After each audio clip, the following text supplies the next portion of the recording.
Hasil tidak sesuai yang diinginkan. Kukira berhasil, ternyata gatot guys. Assalamualaikum, kembali lagi di video Mama Nada. Kali ini kita mandorin suami mama lagi masak lagi ya guys. Dan ini masih dalam tahap biasa-biasa aja, tidak ada berharap untuk proses kegagalan ya guys. Bumbunya masih sama kayak kemarin, ada untuk buat bumbu telurnya dan ada untuk buat bumbu gulainya, tapi yang dibedain ini kita pakai tahu ya guys. Dan ini mama lagi bikin bumbu buat nanti isi telurnya, dikasih bawang merah, bawang putih, dan blendernya tadi kita kasih santan. Dan ini tahap ngeblendernya, dan tahunya juga di blender juga loh guys. Dan setelah tahu dan bumbunya sudah di blender, lanjut kita masukin deh telurnya. Ini ayahnya pakai berapa butir ya, pokoknya mama tadi beli setengah. Oh ternyata telurnya dipakai semua sama suami mama. Dan setelah telurnya sudah masuk semua, kita aduk-aduk biar rata ya guys.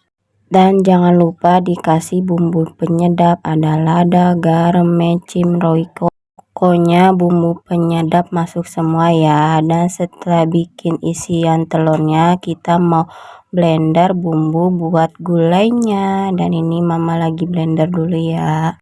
Lanjut, dan ini kita langsung ke proses mengisi usus sapi dengan isian telur yang tadi suami mama bikin. Tapi sebelum itu usus sapinya kita ikat dengan tali rapia biar nanti isian telurnya nggak keluar kemana-mana.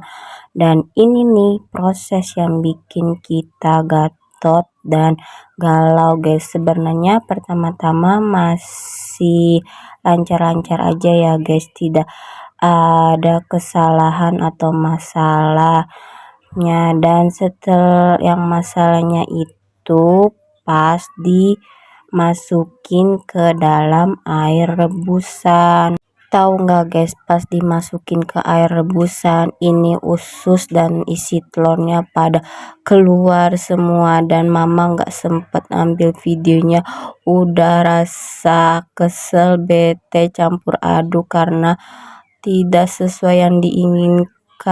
Dan ini hasilnya tinggal telur rebusan isi plastik ya guys. Dan ini usus tadi kalian bisa lihat sendiri hancur berantakan guys. Dan setelah pas kejadian ini suami mama sebenarnya udah males lanjutin masak dan mau kasih serahin ke mama semua. Aduh mama aja pusing gara-gara kejadian ini, semua berantakan dan pada tumpah kemana-mana. Dan akhirnya mau gak mau daripada kebuang, kita lanjutin masak aja. Dan ini juga masih ada hati sapi dan tetelan yang kemarin ya. Ini sebenarnya kita mau bikin tambusu lagi kayak kemarin, tapi tahu kenapa bisa jadi gagal begini deh. Dan akhirnya ini sudah matang, waktunya kita cobain dulu ya guys.